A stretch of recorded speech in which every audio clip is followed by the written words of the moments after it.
आदरणीय धर्म प्रेमी सज्जनों, सादर नमस्ते। मैं जेठालाल विश्वकर्मा आप सभी का हार्दिक स्वागत करता हूँ। कहानी मुंशी प्रेमचंद जी की। कहानी का शीर्षक है शांति, भाग 1। स्वर्गीय देवनाथ मेरे अभिन्न मित्रों में थे। आज भी जब उनकी याद आ जाती है तो वो रंगरलियाँ आँखों में फिर जाती हैं और कहीं एकांत में जाकर जरा देर रो लेता हूँ। हमारे और उनके बीच में 200-250 मील का अंतर था। मैं लखनऊ में था, वो दिल्ली में। लेकिन ऐसा शायद ही कोई महीना जाता हो कि हम आपस में ना मिल जाते हों। वो स्वच्छंद प्रकृति के, विनोद प्रिय, सहृदय, उदार और मित्रों पर प्राण देने वाले आदमी थे, जिन्होंने अपने और पराये में भी भेद नहीं किया। संसार क्या है और यहाँ लौकिक व्यवहार का कैसे निर्वाह होता है, ये उस व्यक्ति ने कभी ना जाना और ना जानने की चेष्टा की। उनके जीवन में ऐसे कई अवसर आए जब उन्हें आगे के लिए होशियार हो जाना चाहिए था। मित्रों ने उनकी निष्कपटता से अनुचित लाभ उठाया और कई बार उन्हें लज्जित भी होना पड़ा। लेकिन उस आदमी ने जीवन से कोई सबक ना लेने की कसम खाई थी। उनके व्यवहार ज्यों के त्यों रहे। जैसे भोलानाथ जिए वैसे ही भोलानाथ मरे।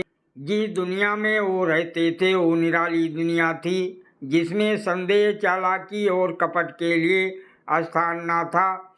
सब अपने थे, कोई गैर ना था। मैंने बार बार उन्हें सचेत करना चाहा, पर इसका परिणाम आशा के विरुद्ध हुआ। जीवन के सपनों को भंग करते उन्हें हार्दिक वेदना होती थी। मुझे कभी कभी चिंता होती थी कि उन्होंने हाथ बंधना किया तो नतीजा क्या होगा। लेकिन विडंबना ये थी कि उनकी स्त्री गोपा भी कुछ उसी सांचे में ढली हुई थी। हमारी देवियों में जो एक चातुरी होती है, जो सदैव ऐसे उड़ाऊ पुरुषों की असावधानियों पर विरक का काम करती हैं, उससे वो वंचित थी। यहाँ तक कि वस्त्राभूषण में भी उसे विशेष रुचि ना थी। अतएव जब मुझे देवनाथ के स्वर्ग आरोहण का समाचार मिला और मैं भागा हुआ दिल्ली गया तो घर में बर्तन भाड़े और मकान के सिवा और कोई संपत्ति ना थी। और अभी उनकी उम्र ही क्या थी जो संचय चिंता करते। 40 भी तो पूरे ना हुए थे। यूँ तो लड़कपन उनके स्वभाव में ही था, लेकिन इस उम्र में प्रायः सभी लोग कुछ बेफिक्र रहते हैं। पहले एक लड़की हुई थी, इसके बाद 2 लड़के हुए। दोनों लड़के तो बचपन में ही दगा दे गए थे। लड़की बच रही थी और यही इस नाटक का सबसे करुण दृश्य था। जिस तरह का उनका जीवन था, उसके देखते ही छोटे से परिवार के लिए 200 रुपये महीने की ज़रूरत थी। 2-3 साल में लड़की का विवाह भी करना होगा। कैसे क्या होगा, मेरी बुद्धि कुछ काम ना करती थी। इस अवसर पर मुझे ये बहुमूल्य अनुभव हुआ कि जो लोग सेवा भाव रखते हैं और जो स्वार्थ सिद्धि को जीवन का लक्ष्य नहीं बनाते, उनके परिवार को आड़ देने वालों की कमी नहीं रहती। ये कोई नियम नहीं है, क्योंकि मैंने ऐसे लोगों को भी देखा है जिन्होंने जीवन में बहुतों के साथ सलूक किए, पर उनके बाल बच्चों की किसी ने बात तक ना पूछी। लेकिन चाहे कुछ हो, देवनाथ के मित्रों ने प्रशंसनीय औदार से काम लिया और गोपा के निर्वाह के लिए अस्थायी धन जमा करने का प्रस्ताव किया। एक सज्जन जो रण हुए थे उससे विवाह करने को तैयार थे, किंतु गोपा ने भी उसी स्वाभिमान का परिचय दिया जो हमारी बेबियों का जौहर है, और इस प्रस्ताव को अस्वीकार कर दिया। मकान बहुत बड़ा था, उसका एक भाग किराए पर उठा दिया। इस तरह उसे 50 रुपये माहवार मिलने लगे। वो इतने में ही अपना निर्वाह कर लेगी। जो खर्च था वो सुन्नी की जात से था। गोपा के लिए तो जीवन में अब कोई अनुराग ही ना था। इसके 1 महीने बाद मुझे कारोबार के सिलसिले में विदेश जाना पड़ा और अनुमान से कहीं अधिक 2 साल लग गए। गोपा के पत्र बराबर जाते रहते थे, जिससे मालूम होता था वह आराम से हैं, कोई चिंता की बात नहीं। मुझे पीछे ज्ञात हुआ कि गोपा ने मुझे भी गैर समझा और वास्तविक स्थिति छिपाती रही। विदेश से लौटकर मैं सीधा दिल्ली पहुंचा। द्वार पर पहुंचते ही मुझे रोना आ गया। मृत्यु की प्रतिध्वनि सी छाई हुई थी। जिस कमरे में मित्रों के जमघट रहते थे उसके द्वार बंद थे। मकड़ियों ने चारों ओर जाल तान रखे थे। देवनाथ के साथ वो स्त्री भी लुप्त हो गई थी। पहली नज़र में तो मुझे ऐसा भ्रम हुआ कि देवनाथ द्वार पर खड़े मेरी और देखकर मुस्कुरा रहे हैं। मैं मिथ्यावादी नहीं हूँ और आत्मा की दैहिकता में मुझे संदेह है, लेकिन उस वक्त एक बार मैं चौंक जरूर पड़ा। हृदय में एक कंपन सा उठा, लेकिन दूसरी नज़र में प्रतिमा मिट चुकी थी। द्वार खुला। गोपा के सिवा खोलने वाला ही कौन था? मैंने उसे देखकर दिल थाम लिया। उसे मेरे आने की सूचना थी और मेरे स्वागत की प्रतीक्षा में उसने नई साड़ी ली थी और शायद बाल भी गुथा लिए थे। पर इन 2 वर्षों ने उस पर जो आघात किए थे उन्हें क्या कहती। नारियों के जीवन में ये वो अवस्था है जब रूप लावण्य अपने पूरे विकास पर होता है, जब उसमें अल्हड़पन, चंचलता और अभिमान की जगह आकर्षण, माधुर्य और रसिकता आ जाती है। लेकिन गोपा का यौवन बीत चुका था। उसके मुख पर झुर्रियाँ और विषाद की रेखाएं अंकित थीं, जिन्हें उसकी प्रयत्नशील प्रसन्नता भी ना मिटा सकती थी। केसों पर सफेदी दौड़ चली थी और एक एक अंग बूढ़ा हो रहा था। मैंने करुण स्वर में पूछा, क्या तुम बीमार थी गोपा? गोपा ने आंसू पीकर कहा, नहीं तो मुझे तो कभी सिर दर्द भी नहीं हुआ। तो तुम्हारी ये क्या दशा है? बिल्कुल बूढ़ी हो गई हो। तो अब जवानी लेकर करना ही क्या? मेरी उम्र भी तो 35 बरस से ऊपर हो गई। 35 बरस की उम्र तो बहुत नहीं होती। हाँ, उनके लिए जो बहुत दिन जीना चाहते हैं। मैं तो चाहती हूँ जितनी जल्दी हो सके जीवन का अंत हो जाए। बस सुन्नी के विवाह की चिंता है। इससे छुट्टी पा जाऊँ, फिर मुझे जिंदगी की परवाह ना रहेगी। अब मालूम हुआ कि जो सज्जन इस मकान में किराएदार हुए थे वह थोड़े दिन के बाद तब्दील होकर चले गए और तब से कोई दूसरा किराएदार न आया। मेरे हृदय में बर्ची सी चुभ गई। इतने दिन इन बेचारों का निर्वाह कैसे हुआ, वो कल्पना ही दुखद थी। मैंने विरक्त मन से कहा, लेकिन तुमने सूचना क्यों न दी? क्या मैं बिल्कुल गैर हूँ? गोपा ने लज्जित होकर कहा, नहीं नहीं, ये बात नहीं है। तुम्हें गैर समझूंगी तो अपना किसे समझूंगी? मैंने समझा प्रदेश में तुम खुद अपने झमेले में पड़े होगे, तुम्हें क्या सताऊं? किसी ना किसी तरह दिन कट ही गए। घर में और कुछ ना था तो थोड़े से गहने तो थे ही। अब सुनीता के विवाह की चिंता है। पहले मैंने सोचा था इस मकान को निकाल दूंगी, 20-22 हजार मिल जाएंगे, विवाह भी हो जाएगा और कुछ मेरे लिए भी बचा रहेगा। लेकिन बाद में मालूम हुआ कि मकान पहले ही रिहन हो चुका है और सूद मिलाकर उस पर 20 हजार हो गए हैं। महाजन ने इतनी दया ही क्या कम की, मुझे घर से ना निकाल दिया। इधर से तो अब कोई आशा नहीं है। बहुत हाथ पांव जोड़ने पर संभव है महाजन ने 2-2.5 हजार रुपये मिल जाएं। इतने से क्या होगा, इसी फिक्र में घुली जा रही हूँ। लेकिन मैं भी कितनी मतलबी हूँ, ना तुम्हें हाथ मुँह धोने का पानी दिया, ना कुछ जलपान लाई और अपना दुखड़ा ले बैठी। अब आप कपड़े उतारिए और आराम से बैठिए, कुछ खाने को लाऊं, खा लीजिए, तब बातें होंगी। घर पर तो सब कुशल है ना?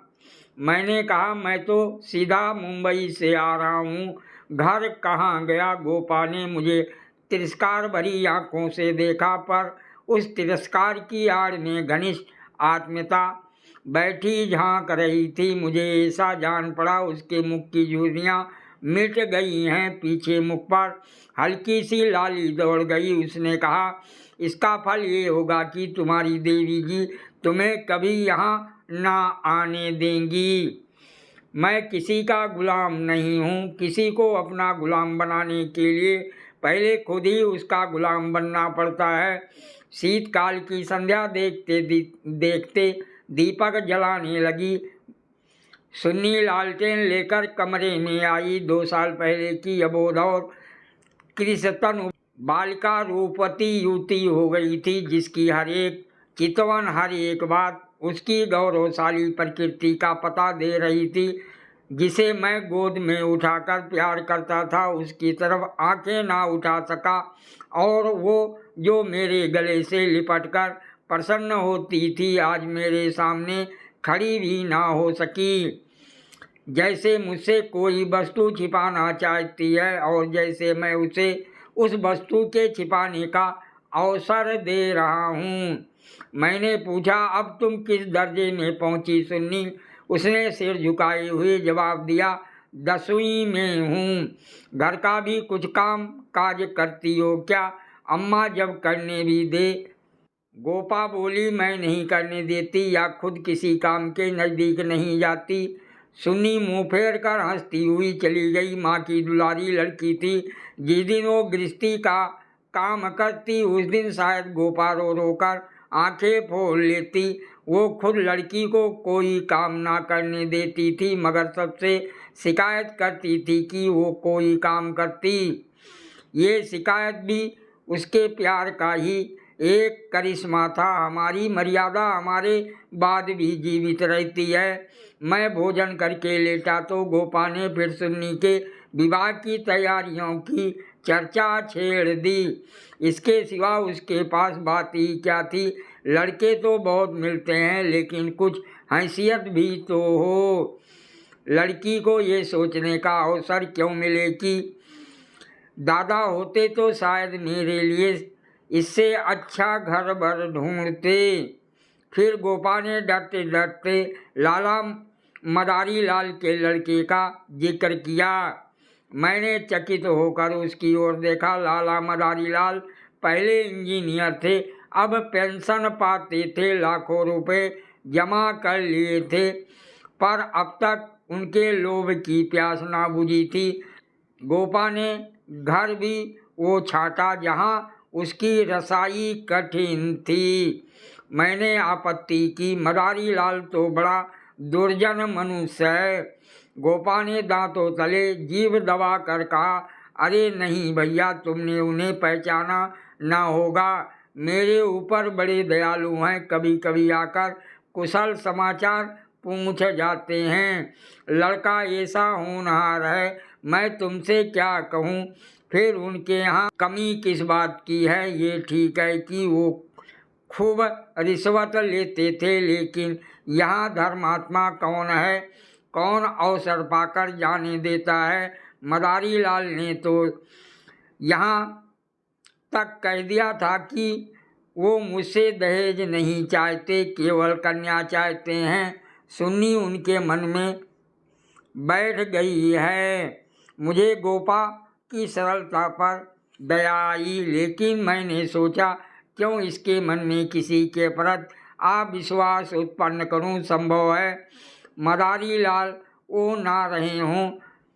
चित्त की भावनाएं बदलती भी रहती हैं। मैंने अर्ध सहमत होकर कहा, मगर ये तो सोचो, उनमें और तुम में कितना अंतर है।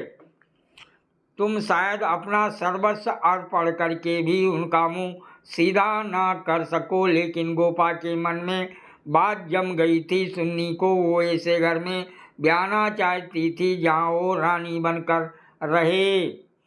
दूसरे दिन प्रातः काल में मदारी लाल के पास गया और उनसे मेरी जो बातचीत हुई उसने मुझे मुग्ध कर दिया। किसी समय वो लोभी रहे होंगे, इस समय तो मैंने उन्हें बहुत ही सहृदय, उदार और विनयशील पाया। बोले, भाई साहब, मैं देवनाथ जी से परिचित हूँ।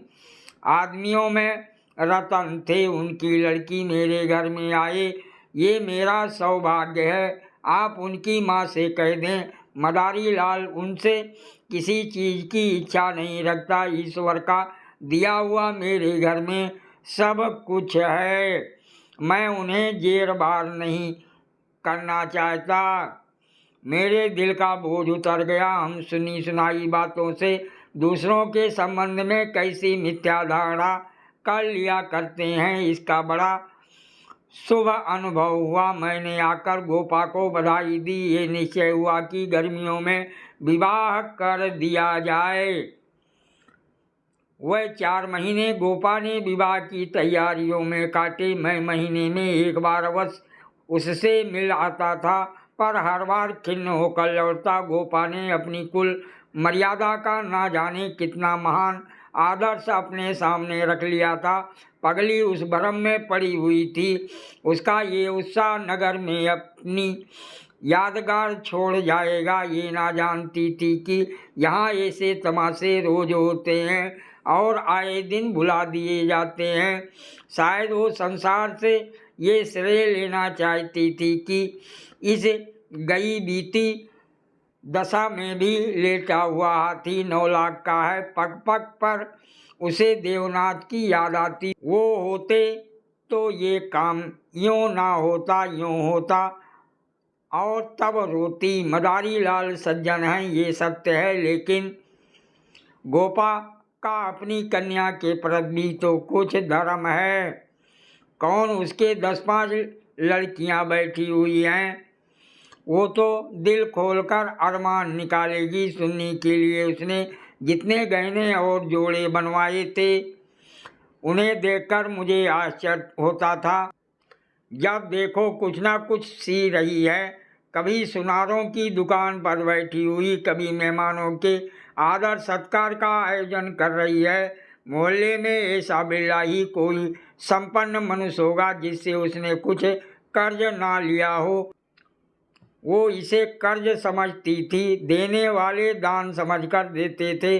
सारा मोहल्ला उसका सहायक था। सुन्नियम मोहल्ले की लड़की थी। गोपा की इज्जत सबकी इज्जत है और गोपा के लिए तो नींद और आराम हराम था। दर्द से सिर फटा जा रहा है। आधी रात हो गई मगर वो बैठी कुछ ना कुछ सी रही है, या इस कोठी का ध्यान उस कोठी से कर रही है। कितनी वात्सल से भरी आकांक्षा थी, देखने वालों में श्रद्धा उत्पन्न कर देती थी। अकेली औरत, और वो भी आधी जान की, क्या क्या करे। जो काम दूसरों पर छोड़ देती है उसी में कुछ ना कुछ कसर रह जाती है, पर उसकी हिम्मत है कि किसी तरह हार नहीं मानती। पिछली बार उसकी दशा देखकर मुझसे ना रहा गया। बोला, गोपा देवी, अगर मरना ही चाहती हो तो विवाह हो जाने के बाद मरो। मुझे भय है कि तुम उसके पहले ही ना चल दो। गोपा का मुरझाया हुआ मुख पर मुदित हो उठा। बोली, इसकी चिंता ना करो भैया, विधवा की आयु बहुत लंबी होती है। तुमने सुना नहीं, राण मरे ना खंडहर ढहे। लेकिन मेरी यही कामना है कि सुन्नी का ठिकाना लगा कर मैं भी चलूं। अब और जीकर क्या करूंगी, सोचो क्या करूं। अगर किसी तरह का विघ्न पड़ गया तो किसकी बदनामी होगी। इन 4 महीनों में मुश्किल से घंटा भर सोती होंगी, नींद नहीं आती, पर मेरा चित्त प्रसन्न है। मैं मरूं या जीऊं, मुझे ये संतोष तो होगा कि सुन्नी के लिए उसका बाप जो कर सकता था वो मैंने कर दिया। मदारी लाल ने अपनी सज्जनता दिखाई तो मुझे भी अपनी नाक रखनी है। एक देवी ने आकर कहा, बहन जरा चल कर देख लो चाशनी ठीक हो गई है या नहीं। गोपा उसके साथ चाशनी की परीक्षा करने चली गई और एक क्षण के बाद आकर बोली, जी चाहता है सिर पीट लूं। तुमसे जरा बात करने लगी, उधर चाशनी इतनी कड़ी हो गई कि लड्डू दांतों से लड़ेंगे। किससे क्या कहूँ। मैंने चिढ़कर कहा, तुम व्यर्थ का झंझट कर रही हो, क्यों नहीं किसी हलवाई को बुलाकर मिठाइयों का ठेका दे देती। फिर तुम्हारे यहाँ मेहमान ही कितने आवेंगे जिनके लिए ये तुमार बांध रही हो। 10-5 की मिठाई उनके लिए बहुत होगी। गोपा ने व्यथित नेत्रों से मेरी ओर देखा। मेरी ये आलोचना उसे बुरी लगी। इन दिनों उसे बात बात पर क्रोध आ जाता था। बोली, भैया तुम ये बातें ना समझोगे। तुम्हें ना माँ बनने का अवसर मिला, ना पत्नी बनने का। सुन्नी के पिता का कितना नाम था, कितने आदमी उनके दम से जीते थे, क्या ये तुम नहीं जानते। वो पगड़ी मेरे ही सिर तो बंधी है। तुम्हें विश्वास ना आएगा, नास्तिक जो ठहरे, पर मैं तो उन्हें सदैव अपने अंदर बैठा हुआ पाती हूँ। जो कुछ कर रहे हैं वो कर रहे हैं। मैं मंदबुद्धि स्त्री भला अकेली क्या कर लेती। वही मेरे सहायक हैं, वही मेरे प्रकाश हैं। ये समझ लो कि ये देह मेरी है, पर इसके अंदर जो आत्मा है वो उनकी है। जो कुछ हो रहा है उनके पुण्य आदेश से हो रहा है। तुम उनके मित्र हो, तुमने अपने सैकड़ों रुपए खर्च किए, पर इतना हैरान हो रहे हो। मैं तो उनकी सहगामिनी हूँ, लोक में भी परलोक में भी। मैं अपना सा मुँह लेकर रह गया। शेष अगले भाग में। सादर प्रणाम।